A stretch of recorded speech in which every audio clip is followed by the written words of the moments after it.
Hi guys, I'm Adam Wilborn from Whatculture, joined by Amy Rapier from Whatculture. This is a nice change of scenery to be on the main channel to talk a massive rumour regarding The Batman, which of course heads our way in March of next year. A rumour that's been doing the rounds a fair bit, but now seems to have been supported a little bit more by the Hollywood Reporter's Heat Vision newsletter. This rumour surrounds the fact that there are possibly two endings being shot or maybe even screened to audiences of the upcoming Batman film. It seems that Warner Brothers in the past week were looking at the two possible endings, but now have reportedly made a decision on which one they're going for. And this is important because these two possible endings, these two possible scenes, one of them contains someone different. They've already crammed, we were just watching the trailer there, they've already crammed quite a lot of Batman villains in the film already. You've got what? The Riddler, Catwoman, the Penguin.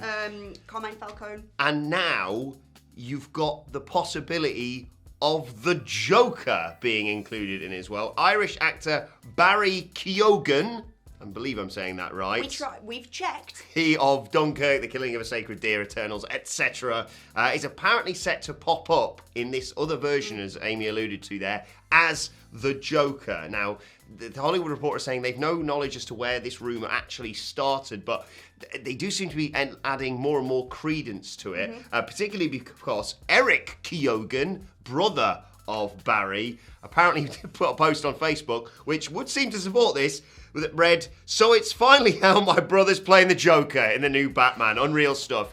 I mean, we've all got that one sibling. Are you like, you couldn't just... hold on to also, that. on Facebook in 2021. Who uses Facebook at this point? Exactly. Well, maybe thought no one would read it because... thought it was just for the aunts and uncles, and now it's all over the place. And Yes. here we are talking about it. It is not quite the huge Joker appearance that a lot of people may have been hoping for, because it is, if it appears at all, only going to be a cameo. But also, that could be good in some ways, because we have had quite a few Jokers over the past few years. Are we ready for another? And let's not forget the last time they were like, it's going to be the Joker, loads of the Joker. And then Suicide Squad happened, and we were like, where the Joker gone? I thought he was in this loads, and now he's... Yeah, I mean, obviously, you've got Jared Leto, as we alluded to there. You've got my favourite, Joaquin Phoenix. I thought Joker was one of my favourite films of the past few years. And then you've got, I mean, let's not forget the iconic... The Joker in many people's eyes from many years ago, from the Batman trilogy, of course. Years ago now. I don't know. How do you feel about all this?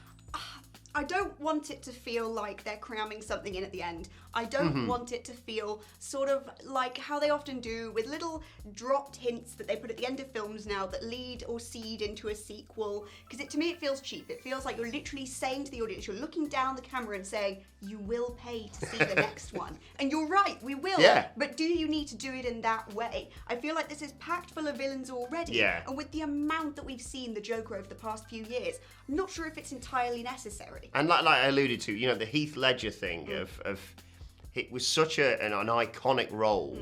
Like I said, Leto and Phoenix took it in very different directions, but it comes with a lot of baggage, that role. And like you say, it's already like we've got villain upon villain on villain. It was like, right, we'll put loads of villains in, a bit like Spider-Man 3. We'll put loads of villains in, but this, I don't know. I don't know a great deal about this new Batman film. I'm very much, in terms of the film channel, I just come in and go, I think Lord of the Rings sucks, and then sort of duck out again before people can say anything. I don't know a great deal about details of films, but as a casual viewer, I can't wait to see this. We're actually together on that, because I also hate Lord of the Rings, so drag us both. But it is coming from Matt Reeves, director, and that sort of gives away to me the sort of tone we're going for here.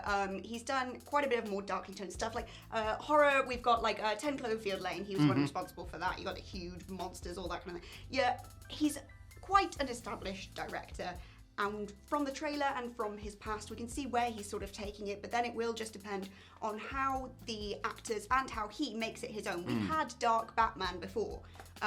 We've had The Dark Knight. We've had that whole era, and we don't want this to feel like sort of a cheaper replica, which is in no way trying to make a dig at Reeves for what I think his capabilities are, but that is always going to be a risk.